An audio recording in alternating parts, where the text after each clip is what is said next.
ஹீரோவா நடிச்சு தோத்தவங்க இருக்கான் பிரதர், வில்லனா நடிச்சு தோத்தவங்க இல்லவே இல்லை. இந்த சினிமாவில் போடுறது மட்டும்தான் நமக்கு வேலை.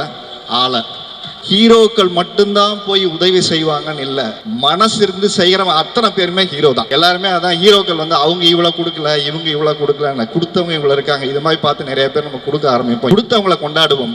பெரிய பெரிய நடிகர்கள் கொடுக்கறது மட்டும்தான் நம்ம விளம்பரம் பண்றோம். பிக் பாஸ் பாக்குறீங்களா அப்படின்னு சொல்லிட்டு டைம் கிடைக்கும் போது பாக்குறேன், கட்டாயம் பாக்குறேன். எல்லாம் போட்டுப்பாங்க, நம்ம எதுவும் சொல்ல தேவையில்லை. எல்லாருக்குமே வணக்கம். ரொம்ப நாள் கழிச்சு மைக் வேற பிடிக்கிறேன், பேசவே வரமாட்டேங்குது. விழாக்கு போய் ரொம்ப நாள் ஆச்சு, எங்கிருந்து ஆரம்பிக்கணும்னு சில கடைசியாக வேற மைக் கொடுத்துட்டாங்க. வந்து இந்த கதையை வந்து சொன்னார். இந்த கதை ஃபஸ்ட்டு ஜித்தன் ரமேஷ்க்கு சொல்கிறதுக்கு முன்னாடி என்கிட்ட வந்து பேசின அந்த கதை சொன்னார். ரொம்ப நாள் வந்து அப்போ நான் பண்ணுறதும் பேசிகிட்டு இருந்தேன். வந்து அதுக்கப்புறம் இந்த கதை ஜித்தன் ரமேஷ் பண்ணார். ரொம்ப சந்தோஷமாக இருந்தது. ஹீரோவாக நடித்து தோத்தவங்க இருக்கான் பிரதர், வில்லனாக நடித்து தோத்தவங்க இல்லவே இல்லை இந்த சினிமாவில். அதனால் நீங்கள் வில்லனாக முதல்ல காலடி எடுத்து வச்சுருக்கீங்க. இந்த சினிமா மீண்டும் அவங்கள உயரத்துக்கு கொண்டு போய் நிற்பாட்டுங்கிறதுல மாற்று கருத்தே இல்லை. 2023 ஒரு பெஸ்ட்டு வில்லனுக்கு கட்டாயம் ஒரு பெரிய அவார்டு வாங்கணும்னு நான் எல்லாமே ப்ரே பண்ணிக்கிறேன். ட்ரைலர் பார்த்தே ரொம்ப நல்லா இருந்தது. 2024க்கு நான் ஒரு வில்லன் பண்ணியிருக்கேன். அதனால் அதில் காம்படிஷன் அடுத்து மறுபடியும் நடிக்கணும்னு வராதிங்க. ஏன்னா நீங்களும் ஒரு சைக்கோ வில்லன் பண்ணியிருக்கீங்க. நான் ஃபஸ்ட் டைம் நான் இத்தனை படங்கள் பண்ணதில் நானும் ஒரு சைக்கோ வில்லன் பண்ணியிருக்கிறேன். ஸோ நீங்கள் அஞ்சுக்கு மிரட்டியிருக்கீங்க, நான் அன்ஷிகாவோட நிறைய பிரச்சனை பண்ணியிருக்கோம். அதனால் வேறு வேறு ஹீரோயின் தான், போடுறது மட்டும்தான் நமக்கு வேலை. ஆளை ஸோ அதனால் இங்கே நிறைய பேர் வந்து டெக்னீஷியன் சொன்னாங்க 500 ரூபாய்க்கெல்லாம் ஃபைட் மாஸ்டர் கிடைக்கிறாங்க. ஆர்டிஸ்ட்டு எக்ஸ்ட்ரா மழை வந்து டேட் இல்லைனா காசு வாங்காமல் நம்ம இண்டஸ்ட்ரியில் மதன் இருக்காரு. இப்படி நிறைய பேருக்குள்ளே இருக்கிற மனிதம் இந்த ஸ்டேஜில் தெரிஞ்சது. இந்த படம் பணத்துக்காக இங்கே நிறைய டெக்னீஷியன் இல்லை, ப்ரொடியூசர் அமர் அண்ட் அபிலா சம்பாரித்து வச்ச மனிதர்கள் தான் இங்கே நிறைய பேர் இருக்கோம். நான் உள்பட இங்கே வந்தது ஜித்தன் ரமேஷ் ப்ரொடியூசர் அப்படிங்கிற எல்லாருமே மனிதர்களுக்காக தான் வந்திருக்கோம். அர்ச்சனாலாம் பயங்கர பிஸி, முடிச்சுட்டு 8 மணிக்கு மேலே இன்னைக்கு வரணும், அண்ணன் பக்கத்தில் நிற்கணும். சோமு, நிஷாலாம் டேட்டே இல்லை. எங்கள் வீடு பக்கத்துலலாம் இருக்காங்க, எங்கள் வீட்டுக்கு ஒரு நாள் கூட வந்ததில்லை. மாதத்துக்கு ஒரு நாள் வருவாங்க, சம்பாரித்த காசை அங்கே வச்சுட்டு எடுத்துகிட்டு போகிறதுக்கு. இப்போ தானே வீடெல்லாம் கட்டிட்டேன்னு சொன்னேன். அது திருச்சியில், சென்னையில் வாங்கிடுவேன், பெருசாக வாங்குவோம்.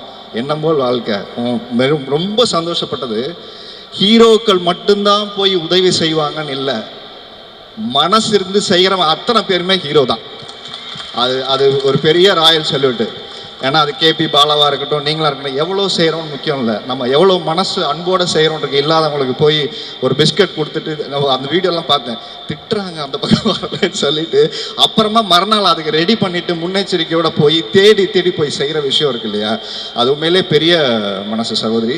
உள்ளே இருந்து எப்படி பார்த்தனோ அதே மனசோடு இன்றைக்கி வெளியில் போய் நீங்கள் செய்கிறது ரொம்ப சந்தோஷமாக இருக்குது. உங்களை பார்த்து இன்னும் நிறைய பேர் செய்யணும்.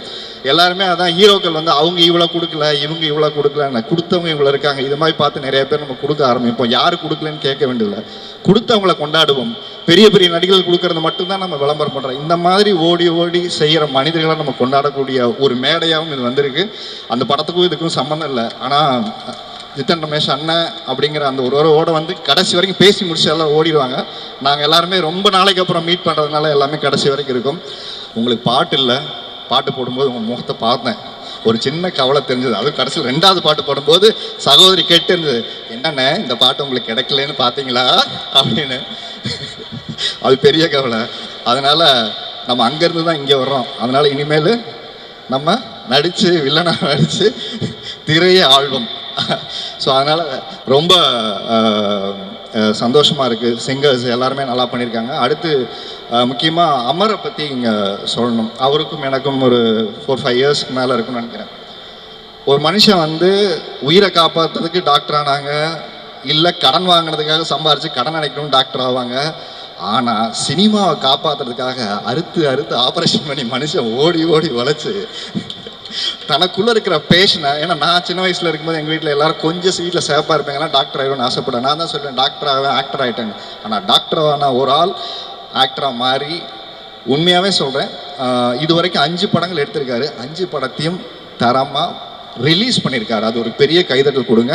ஒரு மிகப்பெரிய ப்ரொடியூசரோடைய குடும்பத்திலேருந்து வரலை, ஒரு சாமானியனாக தன்னுடைய கனவை நோக்கி உழைச்சி தன்னோட பேஷனை மட்டும் அவரை முன்னெடுத்துட்டு போகாமல் நிறைய பேருக்கு வாய்ப்பு கொடுக்குற அவர் லீட் ரோல் பண்ணல, அது யார் அடுத்தவங்க அந்த கதைக்கு சரியாக இருப்பாங்களோ அதை தான் பண்ணணுங்கிறத அவர் வந்து ஒரு ரூட் போட்டு கரெக்டாக ஒர்க் பண்ணிகிட்டு இருக்காரு.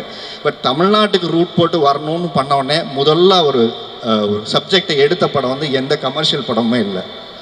ஈழத் தமிழர்களை பற்றி ஒரு படம் எடுக்கணும், அதனால எவ்வளோ காசு எனக்கு வரணும்னு முக்கியம் இல்லை, எவ்வளோ காசு எனக்கு சம்பாதிக்கணும்னு முக்கியம் இல்லை, சொல்ல வந்த விஷயத்த அந்த படத்தில் நான் சொல்லணுங்கிறதுல உடம்பை வருத்தி மொத்த டீமுமே அந்த ஒரு சின்ன பொண்ணு அவங்க நடிச்சிருந்தாங்க. அந்த படம் மேபி ஓடிடியில் கொடுத்துட்டாங்களா என்னன்னு தெரில. டெஃபினட்டாக அந்த படம் எல்லாருமே பார்க்க வேண்டிய படம். ஒரு ரொம்ப எமோஷ்னலி ரொம்ப பொயட்டிக்கான ஒரு ஃபிலிம். அந்த ஃபிலிம் வந்து ஜித்தன் ரமேஷ் ஜெயிக்கணுங்கிற நோக்கத்தோடு வந்து தான் நான் கேட்ட. ஜித்தன் ரமேஷ் யாரெல்லாம் இன்வைட் பண்ணியிருக்காருன்னே அவர் ஒரே ஒரு பதில் தான் சொன்னார், நான் நினச்சா எல்லாரையும் கூப்பிடலாம், ஆனால் இந்த படம் நான் ஜெயிச்சுட்டு எல்லாரையும் ஒரு மேடையில் கூப்பிடணும்னு சொல்லியிருக்காரு.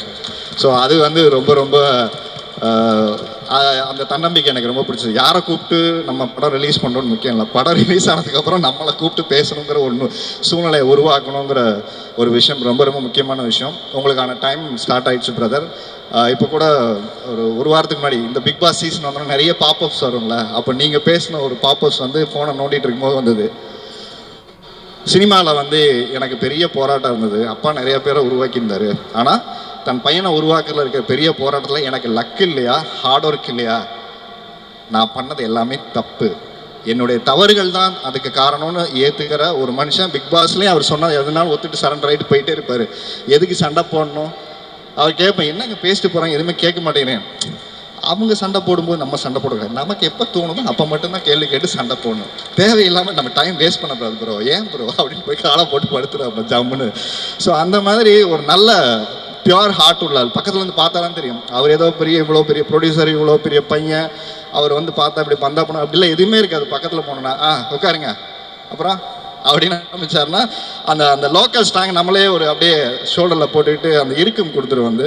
ஸோ இவ்வளோ நாளுக்கு அப்புறம் பிக் பாஸ்க்கு அப்புறம் இன்றைக்கி தான் நான் பார்த்து பேசினேன். பட் அதே சிரிச்ச முகம். இடையில ஒரு படத்துக்கு கூப்பிட்டுருந்தாரு, என்னால் போக முடியல, இந்த படத்துக்கு அவர் கூப்பிடல, நான் வரணும்னு சொல்லி பப்ளில் நான் வரேன்னு சொல்லாங்க, நான் வரேன்னு சொல்லிட்டு வந்தேன். நான் ரொம்ப சந்தோஷமாக இருக்கும்போது உங்கள் இந்த மாதிரி ஒரு ட்ரைலர் பார்க்குறதுக்கு எல்லாத்தையும் சொல்லிட்டேன்னு நினைக்கிறேன். அந்த படத்தில் நிறைய பேர் தெரியும், அதனால் நிறைய ஓகே எல்லாமே கவர் பண்ணிட்டேன். ஸோ ரொம்ப சந்தோஷம். அண்ட் ஐங்கரன் அவங்களுக்கும் பெரிய தேங்க். இந்த படத்தை கொண்டு போய் மக்கள்கிட்ட சேர்த்துற விஷயம். ஆடியோ வந்து பாட்டு எல்லாமே நல்லாயிருக்கு. ஸோ ஹோல் டெக்னீஷியனுக்கு என்னுடைய வாழ்த்துக்கள். ஸோ டிசம்பர் படம் ரிலீஸ் ஆகுது. ஸோ எல்லோரும் தேட்டரில் வந்து பார்த்து இந்த படத்தை சப்போர்ட் பண்ணுங்கள். ஒரு நல்ல திரைப்படத்தை கொண்டாடக்கூடிய அத்தனை பத்திரிகையாளர்களும் நிறைய படங்களை, நீங்கள் சின்ன சின்ன படங்கள் இந்த வருஷம் டாடா, குட் நைட் நிறைய படங்கள் வந்து ஓடி இருக்கு. ஸோ இந்த சின்ன படம் நாளைக்கு ரிலீஸ் ஆகும்போது ஒரு பெரிய படம் ஆக மாறி ஒரு வெற்றி விழாவில் திருப்பம் எல்லாரையும் நம்ம மீட் பண்ணுவோம்னு நினைக்கிறேன். தொடர்ச்சியாக தமிழ் படம் பண்ணுறதுக்கான ப்ரொடியூசர் வந்திருக்காரு. உங்களுக்கும் ஒரு பெரிய இந்த படம் ஒரு ஓப்பனிங்கை க்ரியேட் பண்ணி கொடுக்கட்டும். உங்களுக்கும் ஒரு ரூட்டை போட்டிங்க அடுத்து என்ன படம் பண்ணணும்னு. ஸோ உங்கள் ரூட்டு அதோட பயணிக்கட்டும்.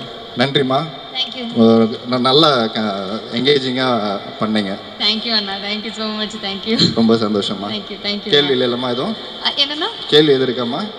கேள்வி எதுவும் இல்லைண்ணா. இல்லை, நீ அவர் கேட்டாரு இவர் கேட்டாருன்னு அவர் வந்து கேட்குறாரு, இப்போ பிக் பாஸ் பார்க்குறீங்களா அப்படின்னு சொல்லிட்டு. டைம் கிடைக்கும் போது பார்க்குறேன், கட்டாயம் பார்க்குறேன். டைம் கிடைக்கும் போது பார்க்குறேன். ஆமாம், எல்லா சீசன் 7 இப்போ ஃபினாலே ஆரம்பிக்கும் போது எல்லாருக்குமே என்னுடைய வாழ்த்துக்கள். வெற்றியாளராக வந்து இந்த இருக்கிற ஆள்களை யாராவது ஒருத்தர் தேடி வரப்போகிறாங்க. ஸோ யாருக்கு பிடிச்சிருக்கோ அவங்களுக்கு ஓட் பண்ணுங்கள். சண்டைகள்லாம் போட்டுப்பாங்க, நம்ம எதுவும் சொல்ல தேவையில்லை. தங்கச்சி பார்த்தாங்க சிரிக்குது, அண்ணன் ஆரம்பிச்சிட்டாரு அப்படின்னு.